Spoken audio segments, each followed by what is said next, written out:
And the demographic issue is another such element in the Middle East, which highlights the dramatic gap, ocean-like gap, between conventional wisdom and reality.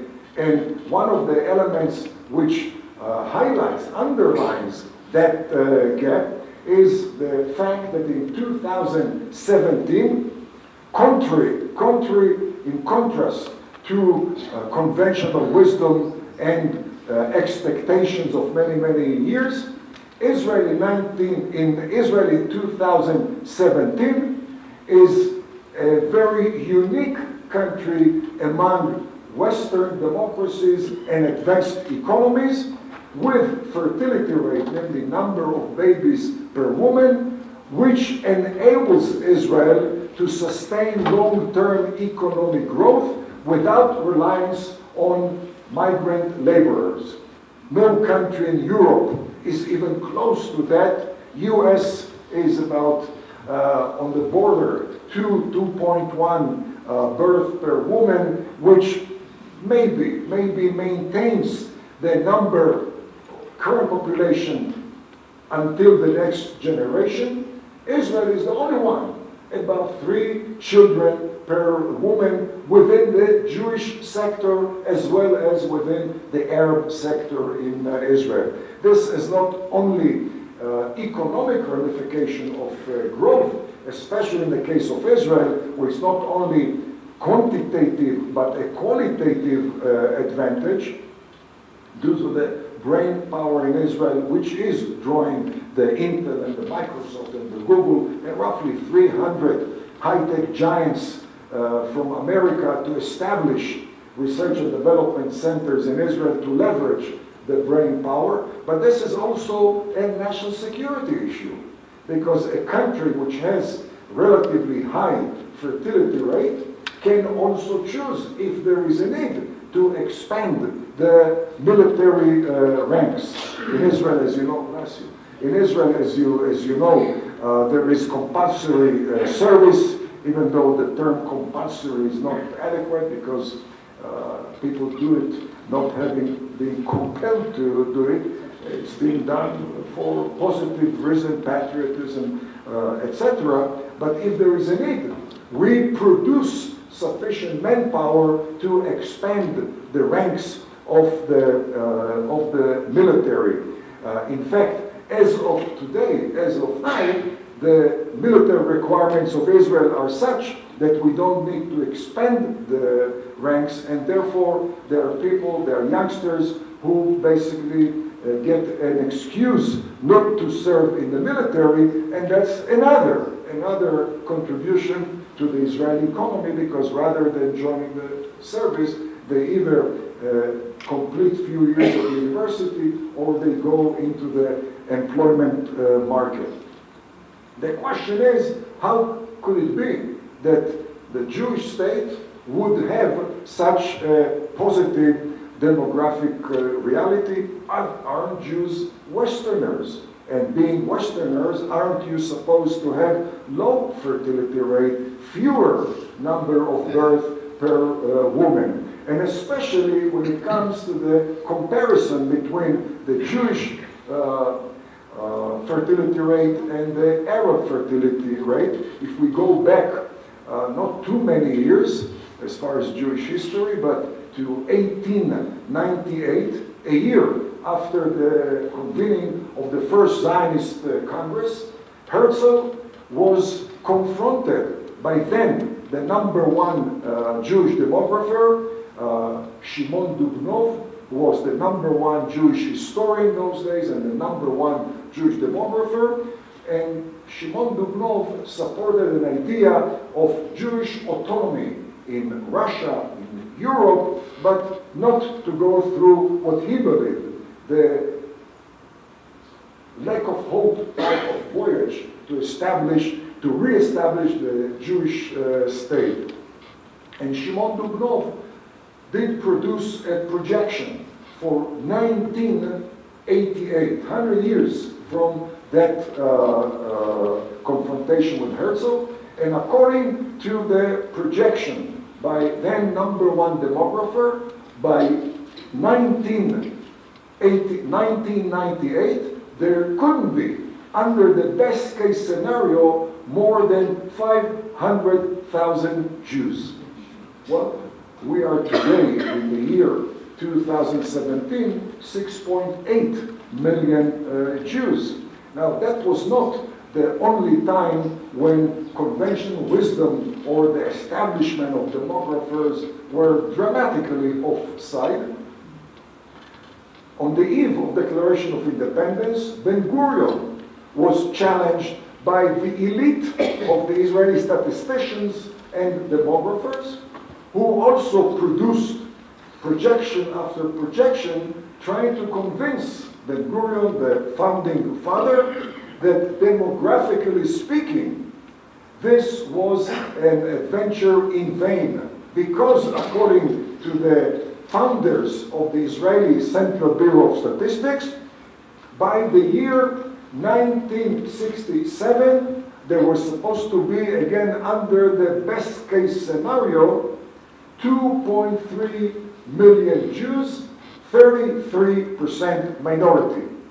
And in their arguments, in the arguments between Ben-Gurion, the non-statistician, the non-demographer, and the mavens, the elite of those professions, they tried to inform Ben-Gurion that Jews are Westerners, and Westerners do not produce many children.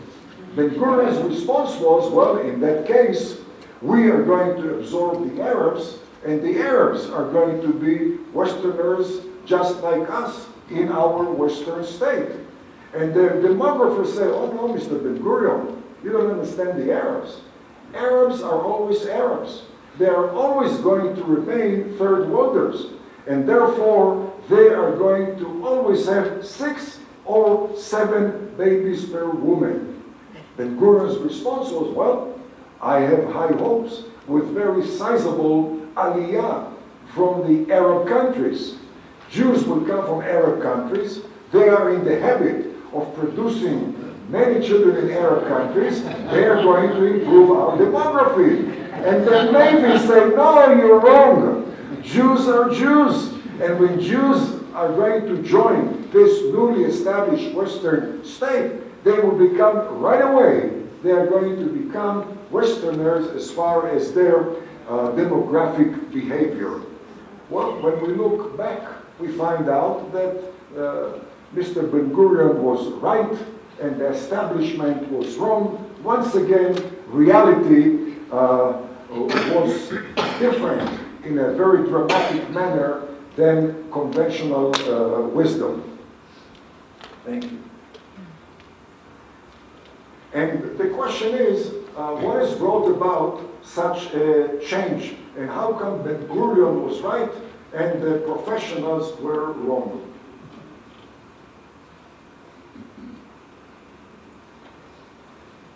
And maybe first of all, to see where has Ben-Gurion been right and where have the professionals been wrong. In 1960, the gap between average number of babies per Arab woman and Jewish woman in Israel was 6 more Arab babies.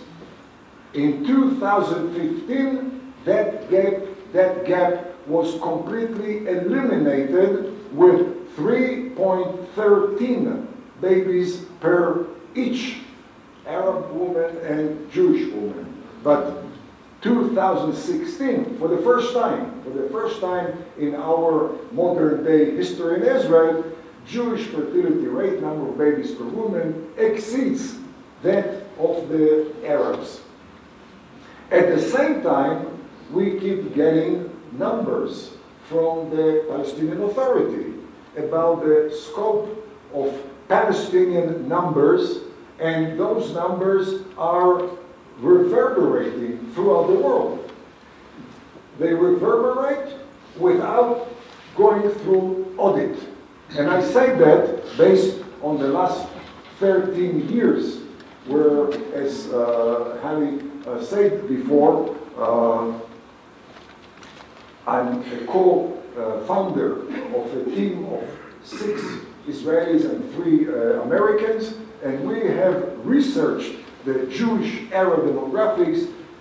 We started in 2004 and we still go on. And what we have found out is that the Palestinian numbers are not following the international practice of either mathematics or certainly not demographic documentation. And what I will do, first of all, I will try and show you in real numbers what does that mean. And I would like to emphasize here that unlike the conventional demographer statisticians, you will not see here any time using formulas, using projections, which I firmly believe are highly subjective. The entire study is based on documented facts, and not only documented, but verified from at least one more source.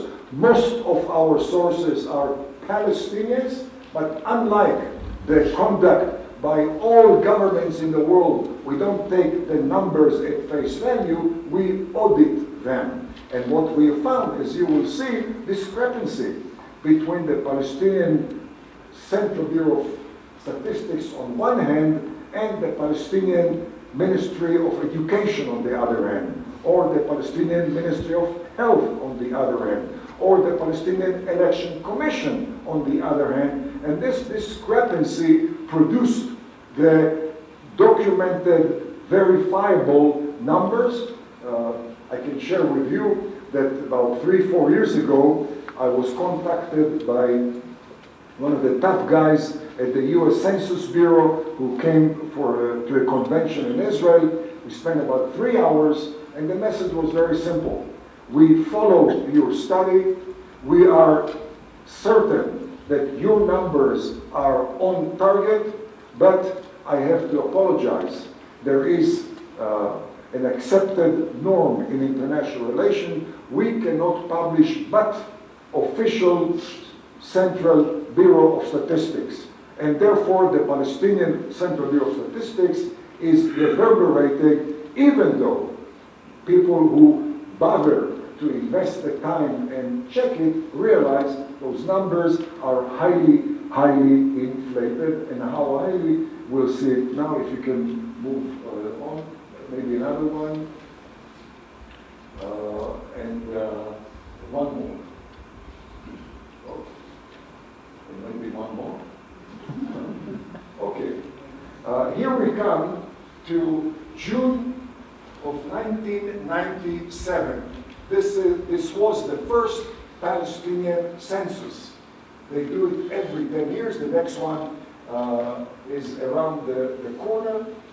And in 1997, they came out with 2.78 million Arabs in the West Bank and Gaza combined. This was taken as a message from Mount Olympus and Mount Sinai and adopted by the entire Western world. When we started our study, when we started the auditing process, we wanted to see what were other sources of information saying at that time. And we found out that the Israeli Central Bureau of Statistics, the ICBS, only 6 months before the publication of the Palestinian number, came out with a number substantially lower by about 700,000. The Israeli professional demographic establishment dismissed that number. And the argument was irrelevant because Israel held only one census back in 1967. Since then, there was no census. It's true, they said, that the Israeli Bureau of Statistics every few years did test its numbers, did conduct very local census, and went through a systematic process of verification, but Nothing is more convincing than a fresh census. Therefore, they dismissed the 2.1. However, when we started to unearth other sources, we found out, as you can see here, that about the same time, the Palestinian Health Ministry came out with a number which was very similar, closer to the Israeli than to the Palestinian Bureau of Statistics.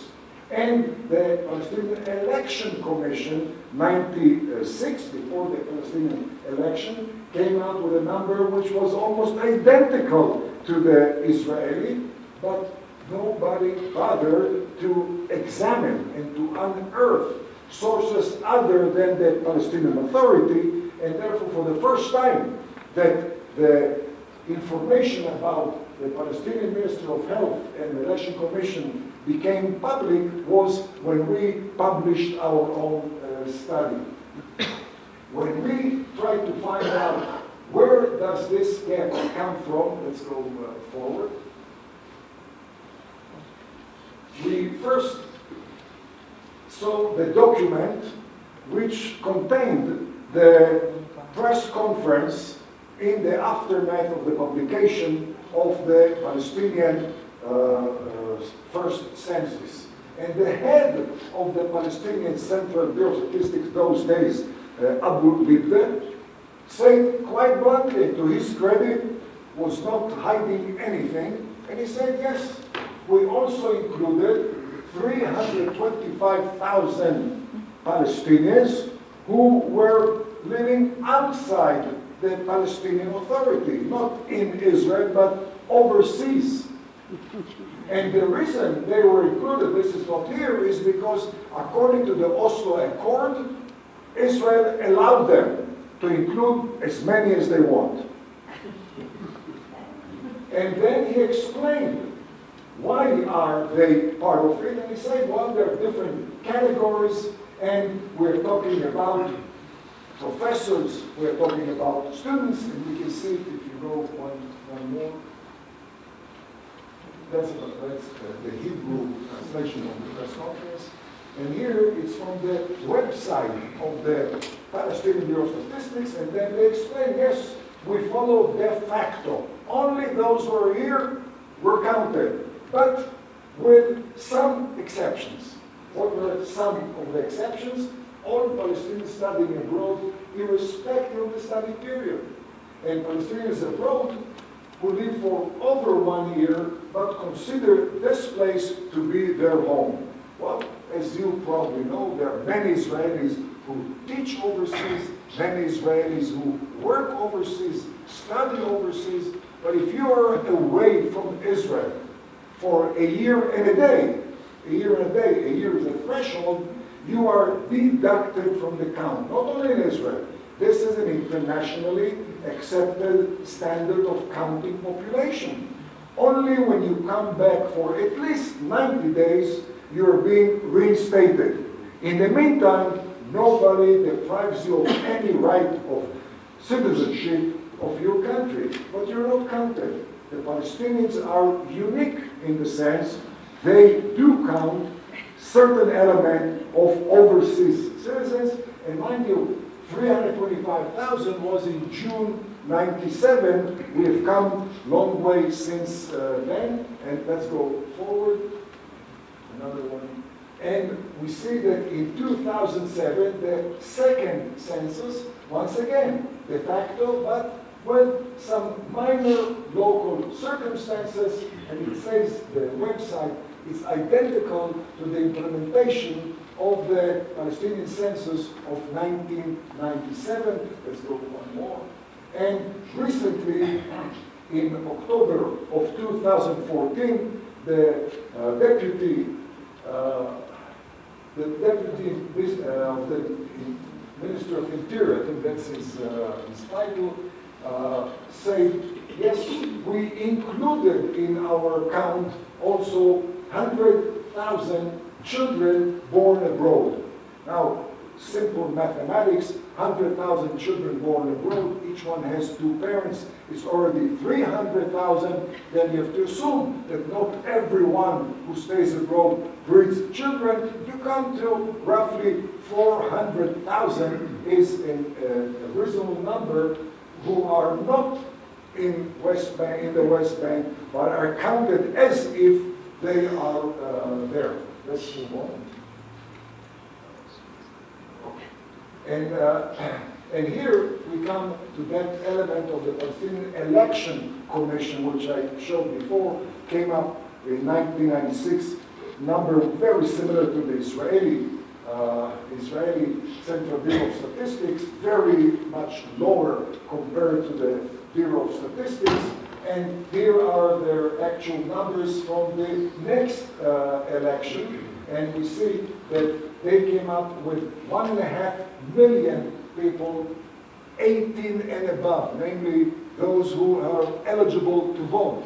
However, to their credit, again I say not cynically, to their credit, they state that of those 1.5 million, 200,000 eligible voters living abroad. The practice of the Palestinian Authority. Well, if they live abroad, they must not be counted, and therefore we're talking about 18 and above.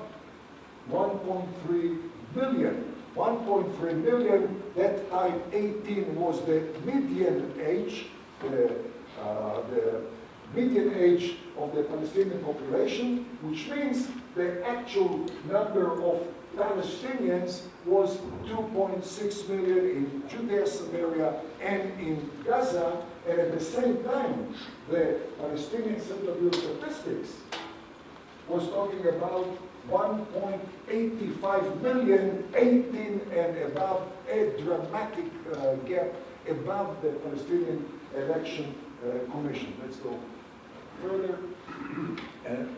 Let's go back.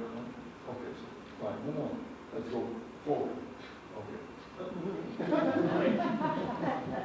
Okay. And here we come to another source of gap. And before we go back, I don't want to go back and back because this will spoil the whole thing. But what you would see in the initial slide, which shows the 2.78, it also includes the Arabs of Jerusalem. There are 330,000 Arabs in Jerusalem. The Palestinians consider them to be part of the Palestinian population, which is fine. But at the same time, we should be aware, Israel considers them to be part of the Israeli count because of the 330,000, the vast majority are permanent residents, which are always included in a statistical, in a census count, and minority are full-fledged citizens. So here you have 330,000 Arabs who are doubly counted by the Palestinians and by the Israelis. Now, I have no problem with the Palestinians counting them. Let them count them. But in that case, we should deduct them from the total of Israeli Arabs. At this stage, they are part of the 1.8 million Arabs within the pre-67 borders of Israel, but they're also within the count of the 1.8 million Arabs in Judea and Samaria. They cannot be on both sides. In addition to that, we have the issue of migration. Migration means there are 13 international passages which enable Arabs from Judea, Samaria, and Gaza to depart to foreign countries, and whether it is Ben Gurion Airport, whether it is the ports of the Mediterranean, or the stations along the Jordan River, Jordan Valley, or Eilat, and there is an ongoing daily count, computerized count, of exits and entries. Initially, the Palestinians came with these numbers, namely, as you can see, about 50,000 net immigration into the country. When we examined, when we examined, we found out that the reality was the green chart. Namely, when we took the daily computerized count of each one of those international passages where they computerized Israeli citizens who are Jews, Israelis who are Arabs, Arabs of Gaza, Arabs of Jerusalem, Arabs of Judea, Samaria, we came up with a net emigration every single year, contrary to their determination of huge net immigration every single year. And as we write here, in recent years, it has been around 20,000 net emigration from Judea and Samaria every single year.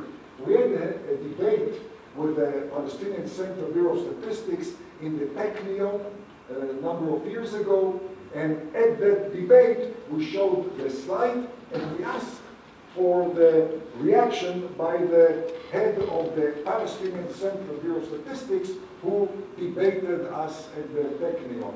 And I remember the smirk on his face when he said, well, it seems to be reasonable, but as far as we're concerned, there will be new number. And the new number will not be your negative or net emigration. The new number will be zero net emigration.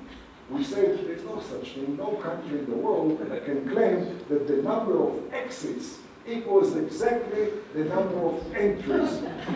There must be net immigration or net emigration. His response with a big sneer on his face was, when we shall control the passages, we are going to report the real numbers. But I have nothing against him. That's his duty. He has his own national interest, and he's trying to advance them. The sad commentary, however, is that on the following day, when they updated their numbers, and as a result of the net immigration, they took off some 250,000 of their numbers throughout the world. The number of Palestinians declined by about 250,000. Not because anybody checked, but because the Palestinians simply published a new number. And I'm sad to say that reaction also included, and still includes, official Israeli agencies. Let's move on. Okay, we have another phenomena. Not only are the 300,000 Arabs, 330,000 Arabs of Jerusalem doubly counted, but there are Arabs mostly from Judea and Samaria, minority from Gaza, who marry Israeli Arabs. Until November 2001, due to some, I think, reckless regulation, each one of them received automatically Israeli citizenship. And as we found out when we examined it, we realized on the coattail of their new status as Israelis, they were allowed to bring to Israel their second wife and their third wife and the children from those wives, and each one of them became Israelis. The Knesset got some sense, and they changed that reality beginning with November 2001. There's no such thing anymore, but we have on hand over 100,000, mostly West Bankers, who hold Israeli citizenship or permanent residence. Therefore, they are counted as Israelis while still counted by the Palestinians as members of the Palestinian Authority, another double count of 100,000 plus. Let's move on. And here we have the real count from 97 when we started. As you can see, beginning year, birth, death, migration, and migration to Israel. Again, no subjective formulas and no subjective assumptions and projection. And by the way, there was no way we could do it, because when we established that thing, my insistence was that there will be diversity of what we call political views in Israel, because I wanted to make sure that we are going to produce a document which can withstand professional scrutiny rather than appeal to somebody's political opinion. Let's move on. And we have another one. All the way to 2015, we sadly have problems receiving the final number for 2016, but the difference is very, very minor. But by 2015, as you can see here, we have in Judea and Samaria 1.75 more or less million Arabs, not 2.9, namely over 1 million inflation. But when you think about the roughly 400,000 who are overseas for over a year, plus 330,000 Jerusalem Arabs who are doubly counted, it's already over 700,000. You add to that over 100,000 who married Israeli Arabs, and they're also doubly counted. It's already over 800,000.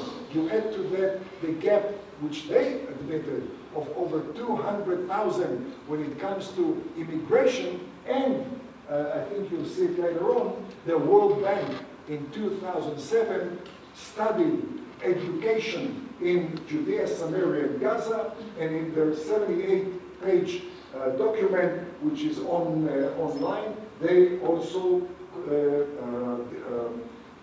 shared with the public that they found out that the age 6 children in Judea, Samaria, and Gaza have 100% registration to first grade. Now, what is the significance? It's very significant, because if there is 100% registration of 6-year-old to first grade, you can go back 6 years and find out the numbers of birth and see, is there or isn't there consistency between numbers of 6-year-old in first grade and the numbers when they were born 6 years back. The World Bank concluded that the gap which they discovered between the contended number of birth and the actual number per registration to first grade was 32%. 32% expansion, artificial expansion of the number of birth by the Palestinian Authority per, again, not right-wingers, not left-wingers in Israel, but the World Bank. In Gaza, the gap is dramatically slimmer, 1.5, the real number, 1.9, the contended number, and the reason for the gap is very, very obvious. The Jordanians, relatively speaking, are very liberal as far as allowing emigration or immigration of Palestinians. The Egyptians have literally strangled Gaza throughout the years, and as a result, we have had almost no impact of migration on the population of Gaza, while there has been a dramatic impact on Judea and Samaria. Let's move on. And here we have the actual population breakdown per end of 2015. Again, minor change today. One of the changes, number of Jews is 6.8 in 2016, 6.7 in 2015. The reason we mention Jews and affiliates, that's a term that we choose. We're talking about the reality in Israel, which some of you may be aware. There were 1 million Olim from the USSR. Of them, roughly 300,000 were Jews in accordance to the law of return, but the rabbinate in Israel decided, for whatever reason, that they were not strict Jews, and therefore the rabbinate until today does not recognize them as Jews. And therefore they have a special category as far as the Israeli Central Bureau of Statistics. We certainly do not think that this has anything to do with demography, national security. And as far as we're concerned, the number of Jews includes also those 300,000 who, by the way, serve in the military, contribute, killed by terrorists, etc., etc. And as we can see here, with Judea and Samaria alone in the middle, we have, again, the 2016 numbers, 1.8 million Arabs in Israel before 67, 1.8 in Judea and Samaria, and we're talking about 66% Jewish majority in the combined area of pre-67 Israel plus Judea Samaria. If anybody wants to add Gaza, which I believe is highly irrelevant today, then we're coming down to 58%, but still, it's way, way above the demography of doom, which we have been exposed to for so many years. Let's move on. And here, we're talking about the demographic balance, Judea, Samaria, Gaza, etc., at the end of 2015. Let's go one more. 1900, in that combined area, it was a 9% Jewish minority. And when Herzl came out with his vision of Zionism, it was a 9% Jewish minority. Let's move on. 1947, it became 39% Jewish minority. Today, we are a 66% Jewish majority. And I mention that because people often talk about optimism, pessimism as far as the future of Israel. We are not here talking about the Israeli economy, the Israeli military, Israeli diplomacy, diplomatic relations, which are surging, in my mind, beyond expectations. But demographically, we have seen a dramatic improvement, which, according to the Chronicles, no one expected those days. And let's have one more. Another one. The partition plan, it was supposed to be, if the Arabs would have accepted it, which they never did, then Israel would have a majority of 55%.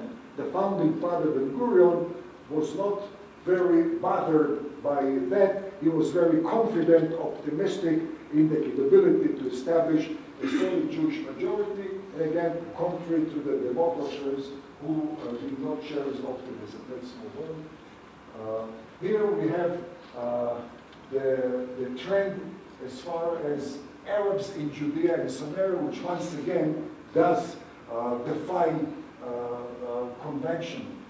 We see, we didn't want to take 5 years or 10 years, because then we were told, you chose those 5 or 10 years which are convenient for your state of mind. So we took the trend of Arab growth in Judea Samaria from 1950, when Jordan took over and started publishing documentation, until today.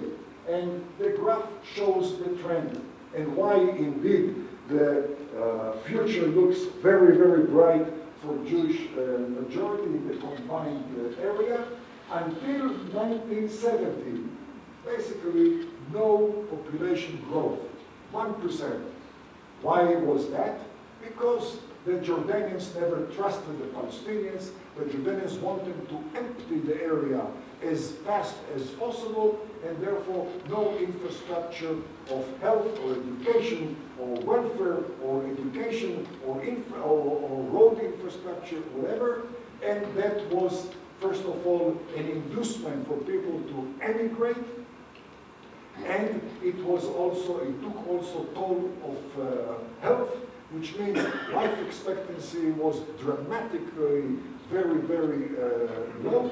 And as a result, the number of children born was equal more or less to the scope of emigration from the area, no population growth. In 1967, and I say it facetiously, the apartheid, the Zionist, the Jewish occupation of Judea and Samaria took place, and guess what?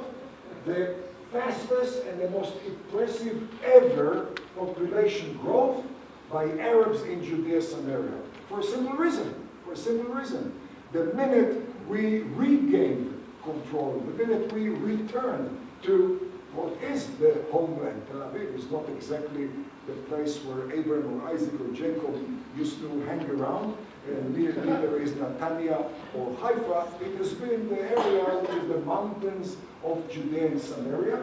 But immediately Israel started to invest in the health and welfare and education and the road infrastructure.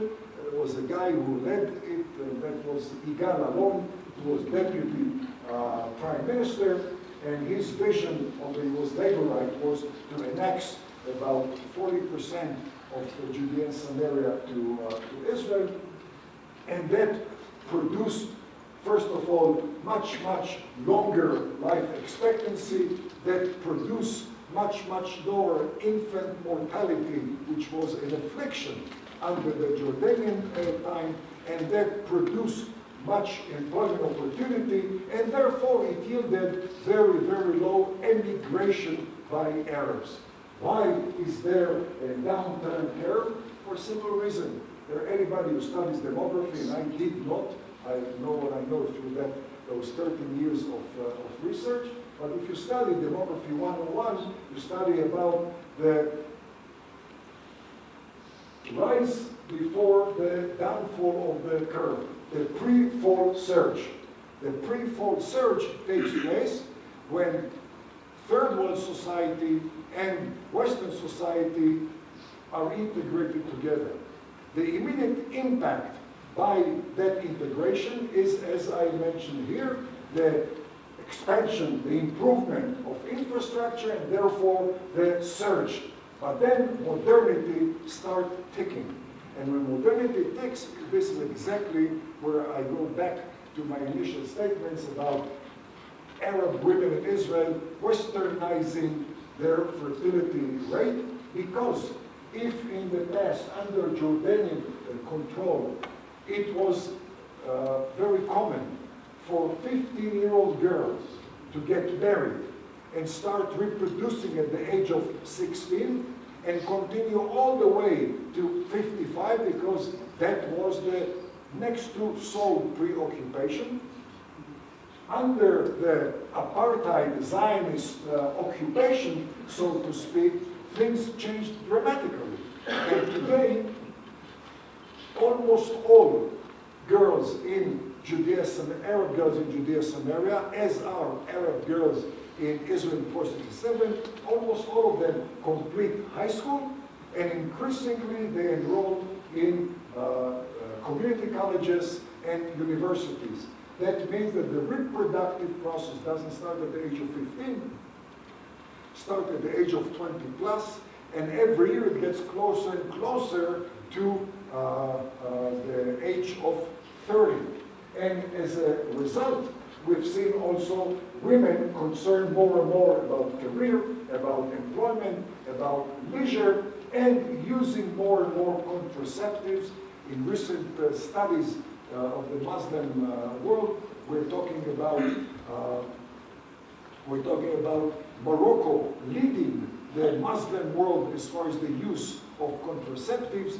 Number 2 Muslim entity, the Palestinian Authority, close to 70% use contraceptives there, and that has pulled it down. Another element that has pulled it down since 92, 93 has been the fact that things have changed not for the best since the arrival of the PLO assuming control of the population of Judea Samaria.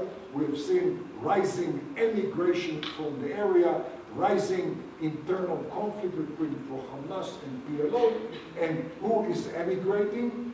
Almost all of them are youngsters. Youngsters, namely, those are the ones who produce the babies, which is one more reason for the downturn curve. When you take one or two more slides, and you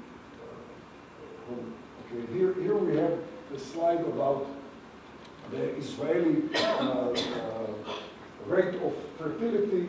1960-69, we see 9 births per Arab women, 3.5 births per Jewish women. All that We don't show it here yet, but in 2015, we had 3.13 for both. 2016, first time Jews are 3.16, and Arabs westernizing themselves 3.11. Let's move on, and that will be the last one. Actual birth. From 1995 until today, actually we could add here 2016, 80,000 Jewish births in 1995, and in 2016, 139,500 Jewish births. 73%, I don't think any country in the world shows during those years that type of surge, because those years also are the dramatic decline of number of births in the third world. But in Israel, it's a different story, while at the same time, Arabs more or less maintained stable number, roughly 41,000 babies born during that time. And as we show here, if in 1995 the percentage of total Jewish birth, of the total number of birth, was 69%, in 2015 and 16, it's 77% of total birth, which means we're 80% Jewish majority in the country, and here for the first time, as far as birth, we're approaching the actual number of Jewish majority. You add to that Aliyah, and you also understand why does it look so optimistic.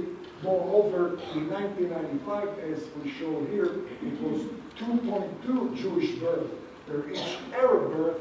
By 2016, 3.2 Jewish birth per every one Arab birth. Now, why do we see more birth per Jewish women while there is modernity? Why don't the Jews modernize themselves, or westernize themselves, as do the Arab women? When it comes to Jews, not only in Israel, I think all over the world, we're different. And I always tell people that if Jews would not be different, there wouldn't be a single Jew alive today, in view of the massacres, the destructions, the Holocaust, the burning of Jews alive, the expulsion of Jews from different countries, anti-Semitism. There shouldn't have been a single Jew alive today, and here we are, in many respects, surging in many, many capacities, and I think, objectively speaking, we have contributed to humanity way, way, way beyond what our numbers should have suggested. And we see that also as far as the number of Jewish births. Why haven't we westernized ourselves in Israel? The level of optimism, patriotism, attachment to roots, and communal and national responsibilities by Jews in Israel have been relatively very, very high. I think much higher than any Western society, maybe higher than any society in the world. And when you are patriotic, when you are attached to your roots, you want somebody to take care of the roots when you are gone. If you're patriotic, you want somebody to defend the country when you're gone, and therefore you produce more children. You move to Europe, by the way, where there's no optimism, no patriotism. Why produce children? After all, there is a fatalistic view. What is important is our life today. Let's have fun. Let's have a high standard of living. You don't see the patriotism in Europe, let alone optimism in Europe, or attachment to roots. Europeans have lost faith to a large extent. The combination of those elements, optimism, patriotism, attachment to roots, and communal and national commitment, it does not apply only to right of center or left of center. In fact, unlike every Western country, including the USA, you don't need to be a hawk to join the military in Israel. In fact, if you observe the special operation forces in Israel, the vast majority is very, very, very dovish in Israel, which is not exactly in line with what exists in the US or in Western societies. The vast majority of combat pilots in Israel are very dovish. And the same thing applies to observance. Most Jews in Israel are supposedly secular Jews.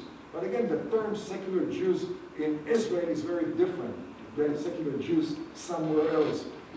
Secular Jews, but that means that when comes the holiday of Tabernacle Sukkot, minority build sukkah.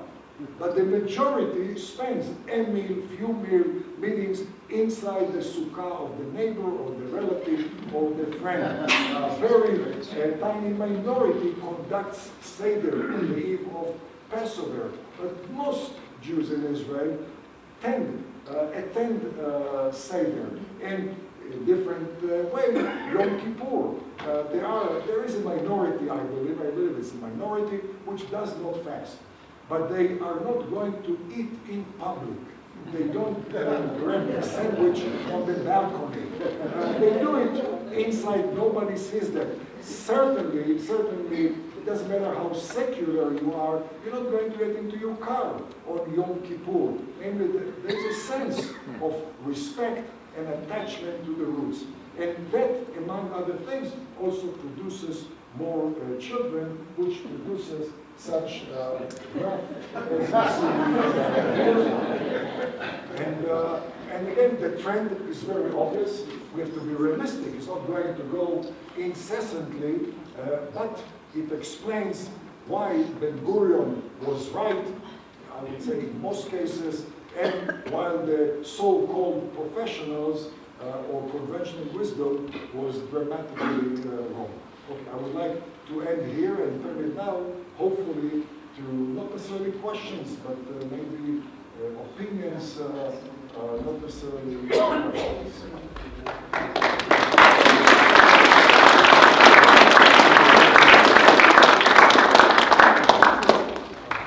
Thank you, Ambassador Spirits, for collecting cards. I guess I'll ask the first question. Why doesn't this message get out more broadly where people can understand it and have a different opinion of what's been going on? I mean, I think that 1967 curve in the West Bank was quite dramatic.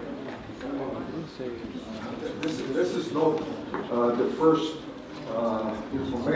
piece of information about Israel that is not shared or is not amplified. There are many such messages, and those of us who know it, in my mind, have the opportunity to share it with friends, to share it in an American context with local congressmen, with Jewish leaders, Christian leaders, because even Americans who take Israel for an ally, they, I believe, would be more comfortable to realize this ally has a very, very, very long-term demography to keep on growing, and the more it grows, the more benefits to America, rather than assuming, well, it's a short-term benefit that we derive from Israel, but after all, they are going to disappear as they become a minority. But there are many other such areas which are not, in my mind, exposed sufficiently. The whole nature of U.S.-Israel relations, the term foreign aid to Israel, while we haven't received foreign aid for many years. I don't think people really realize. Yes, Congress votes, and AIPAC is responsible in many respects for that. We receive $3.1 billion annually. But this is not foreign aid, although it is referred to that way. Egypt gets foreign aid, Jordan gets foreign aid, Kenya gets foreign aid, and many countries in Africa and Asia gets foreign aid. In our case, it's an American investment in Israel, which yields to America a rate of return of a few 100% every single year. Again, this is a subject for a different presentation, but I'll share with you just one example. Israel is using the F-16, which is manufactured in this country, in Fort Worth, Texas. The F-16 is used by Israel under battle conditions. We share with the manufacturer every single day lessons learned by operating it, maintaining and repairing. And the plant manager in Texas told me that there have been some 700 upgrades in the current generation of the F-16 complement of the Israeli lessons. And when I asked him if he could attach a dollar sign to those 700 upgrades, his response was, well, yes, I could do it, and it would come up to a ballpark, he said, of mega billion-dollar bonanza to the manufacturer. Should I assume realistically that McDonnell Douglas in Missouri, manufacturing the F-15, which Israel uses, benefits in a similar manner? And what about the Apache helicopter? What about the robots that we use getting from America? What about the tanks and the armed personnel carriers? We are using a few hundred American military systems. Each one of them we improve in that manner, and each one of them benefits in a very, very substantial way, which does produce one heck of a bonanza for the American defense industry. I haven't spoken about the intelligence contribution, the high-tech contribution. In short, this is another issue which requires much, much, much more exposure than is done today. Thank you. So we had several questioners ask, is most of the Jewish birth rate increase due in the Haredi population rather than in the secular population? Well, it's a very good question because it enables me to highlight another gap. So Haredi, for those who don't know, is the Orthodox. The ultra-Orthodox. The ultra. Yeah, there is modern Orthodox, which is very different, the ultra-Orthodox. But this enables me to shed light on another example of huge gap between the reality and conventional so-called wisdom, because the fact is that this surge from 80,000 births in 95 to 139,000 in 2016 has taken place while the ultra-Orthodox fertility rate has come down moderately by about 1.5 baby less per woman, for a simple reason. During those years, there has been a very substantial and consistent integration for the first time in Israel's short modern history of the ultra-Orthodox sector in Israel's employment market.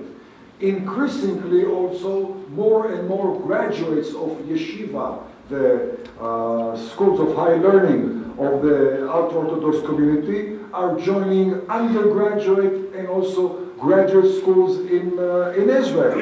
And to a smaller extent, but again increasing by the year, more and more join the IDF, the Israel Defense Forces. That has caused some decline, moderate decline in the number of babies per woman, but at the same time, that sector, which never contributed substantially to Israel's demography, the secular, and especially the yuppies of Tel Aviv, the yuppies of the high-tech, are now contributing more than any time before, and the same in the northern part of Tel Aviv, which is where the yuppies tend to reside, is that the 1 or 2 of the 1950s has become the 3 or 4 of 2017. Once again, it highlights the uniqueness of the population of Israel. 15 years ago, it wasn't cool for actresses, for artists, for the so-called celebrities to advertise that they are pregnant. Today, You read about it, they're interviewed, they show off with the fact that this is their third one, this is the fourth one, and that again contributes dramatically to Israel's economy, national security, but mostly to the optimism in the country. Thank you. And of course, those pictures on Facebook were planted by the Russians. Here's somebody who's sort of challenging your terminology, asking why do you use the term Judea and Samaria and Green Line? Why don't you say Israel and the West Bank? First of all, West Bank is a very recent term which was invented by the Jordanians when they occupied the area during the War of Independence, 1948-49. They occupied that area, which was not theirs when the war started, and they decided that they resided only east of the Jordan River. This is the West Bank, and therefore let's call it the West Bank. Israel, the state of Israel, has international lines. I'm the last one who would ignore the fact, as I mentioned before, I believe, that the crux of the Jewish state has never been Tel Aviv, although I was born in Tel Aviv, no one is perfect.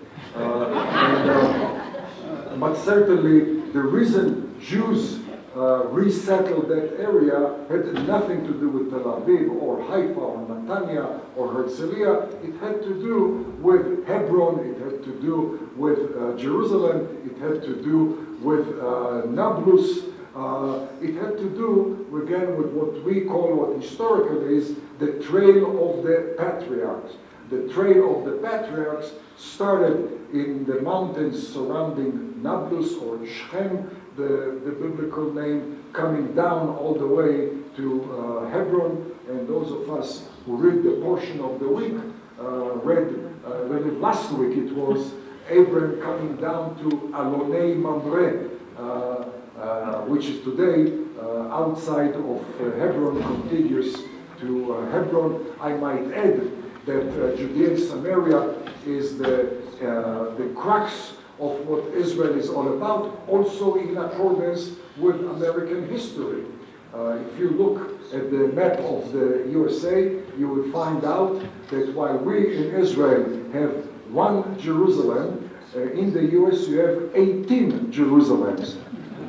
Now, it's interesting why 18 high Jerusalem in the US, but not only are there 18, but there are 32 Salems in Jerusalem. And Salem, some of you may know, this is the English term of Shalem. Shalem was the original name of Jerusalem. And once again, it's significant because, according to my mathematics, 18 plus 32 is 50. Isn't it significant that in the country of the 50 states, there are 50 Jerusalems, and if you want to add another element, which makes it much more significant, how do you spell Jerusalem?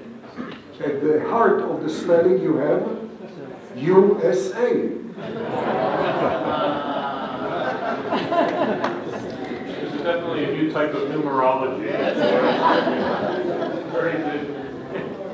So somebody asked, so how many of the 400,000 abroad would return if the Palestinians had their own state, for example? And then they also asked, again, somewhat in a challenging way, should Israel Arabs get to choose where they want to be counted? Well, I'll start with the one about Jerusalem Arabs. A few years ago, our current Minister of Defense, Lieberman, came up with a very weird idea, to my taste, where he said, let's exchange land with the Palestinian Authority. We are going to transfer to them area which is the bulk of the Arabs in Israel, which is contiguous to Judea and Samaria. We'll transfer that to them. We're not going to transfer the people. We'll transfer the area to Palestinian Authority, and in return, we will receive the main areas where there are Jewish settlements and annex it to Israel. When he came up with that idea, I called his office, and those days we were pretty close relations, and I said, I would like to come to your office and discuss that issue because I think it's out of touch with what's going on in our area. And as I was driving to office, I live in Jerusalem, he was at the Knesset, it's about a 10-minute ride, but I tuned in to Israel State Radio, and it was an interview with leaders of Arabs in Israel. Who does he think he is? He will tell us to move and become Palestinians? We are the citizens of Israel. Yes, we are Palestinians, but we are citizens of Israel. We are not going to give up our citizenship. No one will take it away from us. No one will transfer us to any other entity. And this has expressed their views, by the way, not only of the Israeli Arabs in general, but also Jerusalem Arabs. Oslo's Accord were signed in 1993, as expected by anyone who could read the writing on the wall. Oslo Accord was an inducement to unprecedented hate education and unprecedented terrorism. It was obvious, it was expected, and as a result, for the first time, which we never did until Oslo, there was a decision to protect the Jerusalemites by building a wall between Jerusalem and the Arabs in Judea and Samaria. As a result of building that wall, some 70,000 Jerusalem Arabs who used to live inside Jerusalem in small, tiny apartments, who decided to move outside to the outskirts of Jerusalem, but beyond the new wall, but to very spacious homes, decided to give up their spacious homes, jump back over the wall, and return to their tiny apartments, lest they lose their Israeli privileges, because they assume that building a wall means that this is going to be the eventual border between Israel and the Palestinian Authority, and the last thing they wanted is to become members of the Palestinian Authority rather than members of the Israeli society. When it comes to the 400,000 more or less who reside overseas for over a year, would they or wouldn't they come back should there be a Palestinian state? It seems to me that to a large extent they already expressed their decision by not coming back in the aftermath of Oslo. Because as I mentioned before, the 325,000, which was the number in 1997, was the number that Oslo Agreement specified that they may be considered as part of the population of the Palestinian Authority. They were at that time, supposedly, they should have been elated to be able to come back to an increasingly independent entity. They chose not to come back, and there is a reason for that, and I can share with you meetings which I have occasionally with Arabs who reside outside of Jerusalem in the area of the Palestinian Authority, and one of them was introduced to me by a mutual friend, and when I entered his office, he shook my hand, and then he waved his index finger at me and said, "I shall never forgive you Jews for what you have done to us." My knee-jerk reaction was to assume, once again, he refers to occupation. So I said, well, I understand where you're coming from, but wouldn't you agree that it's better to be occupied by a Jew than by a Jordanian, Ishmaelites, or the Ottomans, or Italians, or Germans? And he said, who talks about occupation? Because of you Jews, since Oslo, we are ruled by the most corrupt and the most ruthless element of the Arab world, and no one ever did it to us. The Jordanians never forsaken us, that did not forsake us this way. The Egyptian, it's only you Jews with lack of sensitivity that did it to us. I must admit that it never occurred to me until then to think about that aspect, And I identify with what he said because this is the reality. We're talking about corrupt regime, talking about a regime which is ruthless against those who do not go along. So we're talking about a regime that builds up Ramallah, the headquarters of the Palestinian Authority, but neglect the vast area, hence the emigration. If things would have been rosy and dandy in the area, you wouldn't see increasing emigration as we have seen since the year 2000. Thank you. We'll do one more question, and then the ambassador will be here. I'd also like to remind you that if you're not on our list for emails, please fill out a form in the lobby before you leave. And we had Bassem Eid here about a year and a half ago now, who spoke specifically on this issue. He's a Palestinian who founded Palestinian Human Rights Watch, and he spoke specifically on this issue of the corruption of the Palestinian Authority. So the last question is, and I apologize to those who ask questions, but we just can't get to all of them. According to David Goldman, and I'm not sure who that is, but you may know him, several Muslim countries are facing a demographic time bomb, including Iran and Turkey. Do you have any observations about their demographics apart from the Palestinians? You mentioned Morocco already. Yeah. David Goldman is a financial consultant, analyst, who also has dealt for years with the demographics of the world at large, the Middle East in particular, and to our credit, the team which is researching demography, he right away embraced our numbers, analyzed it. I've had a number of meetings with him. And what David Goldman, is by the way from New York, refers to is the fact that other than the sub-Sahara countries, all Muslim countries have very, very low fertility rate. In fact, today, the 3.16 babies per average Jewish woman is higher than any Muslim or Arab country other than 4. Yemen, Iraq, Egypt, and Jordan is more or less like Israel. All the rest are lower than Israel. Iran, the most Shiite, radical, extremist Muslim country, 1.8 babies per woman.